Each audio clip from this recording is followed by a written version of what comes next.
അപ്പൊ തോന്നുന്ന ഒരു നിമിഷം കൊണ്ടാണ് ഇപ്പൊ സ്വന്തം അച്ഛനെ അടിച്ചു കൊല്ലുക, അമ്മ അടിച്ചു കൊല്ലുക. അതേപോലെയാണ് ഇപ്പൊ അവരിപ്പൊ എനിക്ക് ഇങ്ങനെ ഈ പടം എനിക്ക് ഇങ്ങനെ പറയാൻ തോന്നി. അപ്പൊ ഞാൻ അങ്ങ് പറയുക, സെയിം മെന്റാലിറ്റിയാണ് അവർക്ക്. ചെറിയ പടമായിക്കോട്ടെ വലിയ പടമായിക്കോട്ടെ, അതിനൊരു ബ്രീത്തിങ് സ്പേസ് കൊടുക്കുക എന്നുള്ളത് വളരെ ഇമ്പോർട്ടന്റ് ആയിട്ടുള്ള ഒരു കാര്യമാണ്. അതായത് അത് പ്രേക്ഷകരിലേക്ക് എത്തി ഒരു ടൈം കൊടുക്കണം, അതൊന്ന് പ്രേക്ഷകർ അബ്സോർവ് ആയി വരാൻ വേണ്ടി, അവരുടെ ഒരു ജെന്യുവൻ ആയിട്ടുള്ള റിവ്യൂ വരാൻ വേണ്ടി.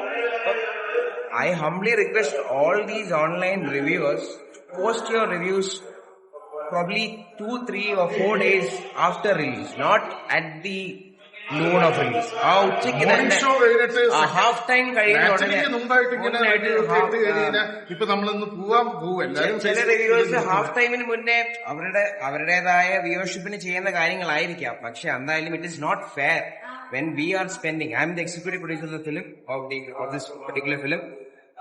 It's not fair to us because we are spending a lot of money here.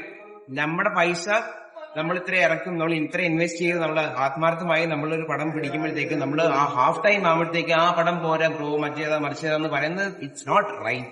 It's not ethically right. Please നിങ്ങൾ ഒന്ന് ഇരുന്ന് ചിന്തിച്ചു നോക്കൂ, ഞാൻ പറയുന്ന കാര്യത്തിന് സെൻസ് ഉണ്ടോന്നോ ഇല്ലയോ എന്ന് നിങ്ങൾ ചിന്തിച്ചു. Thank you. ഞാൻ സിനിമ കണ്ട ആളാണ്. ശരിക്കും നല്ലൊരു കോമഡി മൂവിയാണ്. ഒട്ടും എന്ന് പറയുന്ന നല്ലൊരു മെസ്സേജ് ഉണ്ട്. ശരിക്കും പറഞ്ഞാൽ ഇപ്പോഴത്തെ യുവജനങ്ങൾക്ക് ഈ ഒരു സിനിമ വളരെയധികം കണ്ടിരിക്കേണ്ട ഒരു കാര്യമാണെന്ന് എനിക്ക് തോന്നി. എങ്ങനെയാണ് മാനിപ്പുലേറ്റ് ചെയ്യപ്പെടുന്നതും എങ്ങനെയാണ് ഒരു സിറ്റുവേഷനിലേക്ക് എത്തിപ്പെടുന്നതെന്നൊക്കെ പറയുന്നത് വളരെ ഒരു ചിന്തിക്കേണ്ട ഒരു കാര്യമാണ്. ഒരു വളരെ ഹ്യൂമർ എന്നുള്ളൊരു രീതിയിൽ അവതരിപ്പിച്ചിരിക്കുന്നത് എനിക്ക് നല്ല ഇഷ്ടപ്പെട്ടു. ആദ്യത്തെ എനിക്ക് തോന്നുന്നു സെക്കൻഡ് ഹാഫ് കുറച്ചുകൂടെയും ഭയങ്കര ഇൻട്രസ്റ്റിംഗ് ആയിരുന്നു. തിയേറ്റർ ഒട്ടുമുക്കാലും നമ്മൾ ചിരിയോടെ ആണ് അത് മൊത്തം കണ്ടു തീർത്തത്. എനിക്ക് ഒത്തിരി ഇഷ്ടപ്പെട്ട ഒരു മൂവിയാണ്.